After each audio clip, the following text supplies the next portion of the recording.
जैसे ही युवा पति बना, उस पर कई मार्शल विशेषज्ञों ने हमला कर दिया। आपात में उसने जमीन से एक ब्रश पेन उठाया और हथियारों को पास न आने की चेतावनी दी। एक हत्यारे ने ब्रश पेन का मजाक उड़ाया और बड़ी तलवार से उस पर वार किया। अगले ही पल उसने उसी ब्रश पेन से उसके पेट को भेज दिया और साबित किया कि ब्रश पेन भी मार सका है। दूसरा हत्यारा उसे गरीब विद्वान समझकर बदला लेने बढ़ा, लेकिन उसने उसकी गर्दन पर बस एक बार खरोंच लगाई और तेज तलवार आभा ने उसे वहीं ढेर कर दिया। बचे हुए दो हत्यारे पूरी तरह डर गए और भागना चाहते थे। वह पल भर में उनके सामने आ गया और उन्हें बच निकलने नहीं दिया। वास्तव में वो वर्षों से गायब तलवार देवता था, लेकिन उसने खुद को विद्वान बनाकर रखा था क्योंकि वह महल में जाकर अपने जीवन रक्षक उपकारी का बदला लेना चाहता था। उसी दिन राजकुमारी ने प्रतियोगिता रखी थी कि जो उसकी कमर की घंटी उतारेगा वही पति बनेगा। वो पति बनना नहीं चाहता था, बस महल में छोटा कर्मचारी बनना चाहता था। तभी राजकुमारी पर हमला हुआ और उसकी घंटी उड़कर उसके सिर पर गिर गई और वो अनजाने में पति बनकर महल ले जाया गया। रात में जब वह वैवाहिक कक्ष में गया तो राजकुमारी ने उसके नाक पर मुक्का मारा। राजकुमारी को लगता था कि केवल तलवार देवता जैसा गांव सो ही उसके योग्य है और अगर वो उसके साथ विवाह पूर्ण करना चाहता है तो उसे उत्तर के बर्बरों की 1 लाख घुड़सवार सेना को हराना होगा।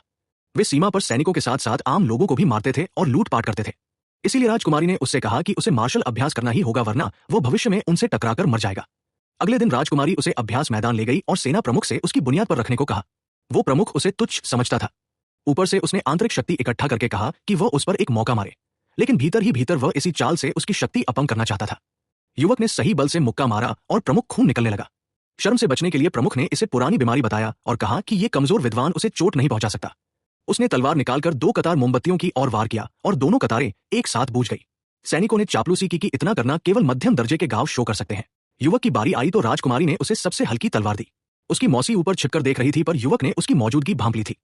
युवक ने तलवार चलाई और कोई मोमबत्ती नहीं बुझाई, इसलिए सब हंस पड़े, मगर उसकी तलवार आभा दूर तक गई और ऊपर की मौसी को झटका लगकर खून निकल आया।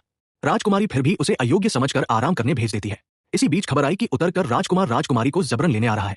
दरबार में वह राजकुमार आया और ये कहकर हंसा कि वह युवक को चुनौती देगा और जीतकर राजकुमारी को उदासी बनाएगा। युवक ने उसके स्वर से समझ लिया कि वो ऊंचे स्तर का गांव शो है। फिर सेना प्रमुख ने दिखावे में चुनौती दी। युवक ने रोका, पर प्रमुख ने अनसुना कर तलवार खींच ली।